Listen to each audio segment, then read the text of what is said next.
Hey everybody, I hope that you guys are having a great week so far. So this weekend's Huddle video is a little bit of housekeeping, a little bit of training I wanted to do for this weekend. Our number one priority in children's ministry is that our kids are safe and that parents feel safe to drop off their kid in our environment. And so I want to go through just a couple of things to make sure that we are following protocol, we're following the rules of security to make sure that our kids feel safe. And so some of these things may be reminders to you. You may already know these things, but we've had a lot of new volunteers in this past year, and it never hurts to be reminded, and it never hurts to know what the protocol is. So I just wanted to go through a couple of these things. And the first one is radios or walkies in your room, and you all have seen these. These are in every single room in the early childhood hallway. These are here for you to help you.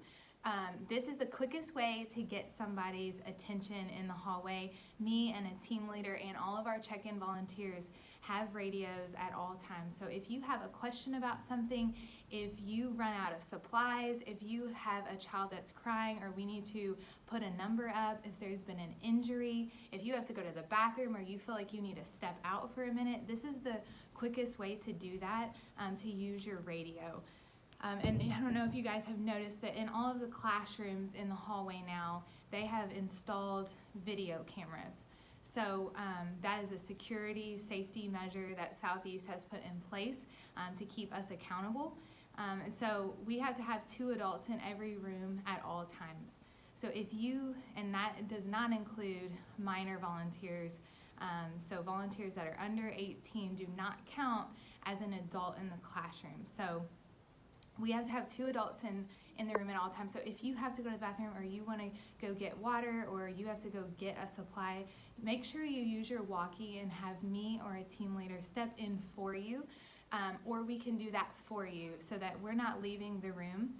We just want to make sure that if any incident or if anything happened, we can look back on those cameras and it can come back on us that during that time that an incident happened, there wasn't 2 adults in the room. So we want to make sure that we are following that and making sure that we are secure with that. And so with your walkies, in the nursery 1-year-old and 2-year-old rooms, you all have walkie chargers in there, so they actually stay in your rooms at all time.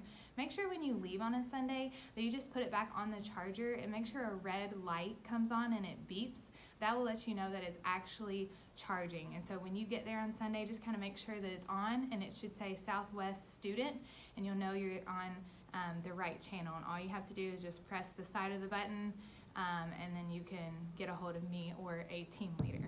The second thing I wanted to talk to you all about is whenever we have an incident or an accident, injury happen in a classroom, we are required to fill out an incident report anytime anything happens. Even if you think that it's so minor that we just really don't need to fill out something, it cannot hurt to fill it out. So if you have a child in your room that gets hurt, especially if it's something where we have to call the medical team, we will always fill out an incident report, and we need to notify both parents that were involved. So the child that did it and also the child that was involved in it that maybe got hurt. So if you have a kid fall, or if a kid punched or hit or scratched, or you have a child that was bleeding, or there's a mark that was left, those are all things that we need to fill out an incident report. So if that happens, unfortunately we know it does, and if that happens while you are in your classroom, use your walkie to get me or a team leader's attention, and we will come to your room and we will help fill out that incident report.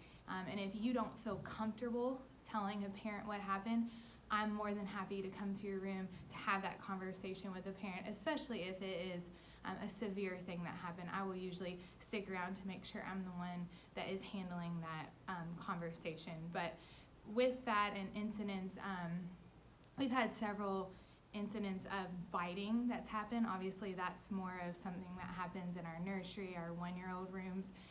And it's just a normal behavior. We see that from time to time. We expect that that's a behavior that will happen, but we do have a biting policy at Southeast. And obviously if a biting incident happens, an incident report needs to be filled out we do need to call medical to check it out, and we need to notify both parents. If it's a minor bite, if it happens one time, we will fill out a report, we will talk to both of the parents. But if it's something that happens, a biting happens 2 times in the same Sunday or in consecutive weekends, we will ask the parent to step in for the next 2 weekends in a row and be in the classroom present with the child the entire service until we kind of see and feel that that child's okay to come back into the room. And that is a conversation that I will have with the parent. I would call them during the week, but obviously on a Sunday we will have a conversation with the parent, letting them know what happened, filling out an incident report, but then I would call them during the week and have that conversation. So if it's a repeat biter incident, that's what our policy is. We have it written out, so I can even send this to you so that you can have it in your classrooms, or I'll email it to you so you can have a copy of it so that you can read it and know what exactly to say, just so we're on the same page with that. Other thing that I wanted to tell you guys about is just a reminder with photos in the classroom. I know we all have our cell phones out. Hopefully you're not on your cell phone when you're in your classroom, and I know we like to capture the things and highlight the things that are happening in our ministry. It's so important. It's how we share our stories.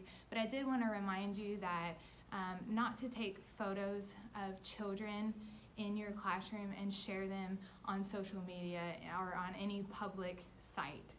We are not allowed to do that, and we don't want our phones out taking videos and pictures when parents are in the hallway, and we don't want that shared on social media. So that's just a reminder of that. And then the last thing, because there are cameras in all the classrooms now, we've had a couple moms, nursing moms, who have asked some questions about where they can nurse.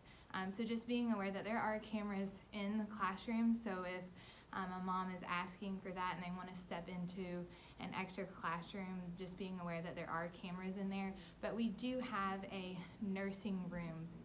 Sometimes in the past we've called it a cry room, and if there's a kid that maybe had to get taken out of the classroom or was not able to stay in the whole time, we've invited them to go into that cry room or nursing area to have their kids settle down and they can still watch the sermon. But since we have a lot of nursing mamas right now and not a lot of space for it, we are designating that spot.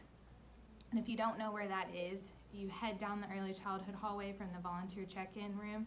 It is the first door on the right. It's kind of like around a corner. That's our nursing room for moms. So if you have any moms that are asking where that is, they can go in there, but we're designating that as only for nursing moms, not as a cry room. If there is a child that the parent has to pick them up, they're just having a rough day, and they do need a place to go to watch the sermon, if you go down the hallway by our check-in where the bathrooms are, by the baptistry in the first step room, there is a little corner over there with some chairs, little couches, and the sermon is playing over there. So that's where we're going to encourage families to go instead.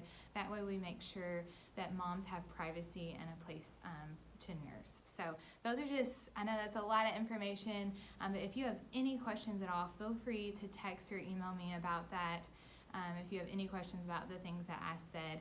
And then the last thing I just wanted to remind you about is our movie night is coming up on January 25th. And so we have sign-ups outside of the check-in room if you want to help with any of the areas that we have: greeting, serving pizza, drinks, helping to tear down afterwards. We'd love to have you. It's one of the funnest events to serve at. It's always a blast with all the kids and families. So if you want to help serve with that, that's going to be outside of the check-in room. And I will see you guys Sunday.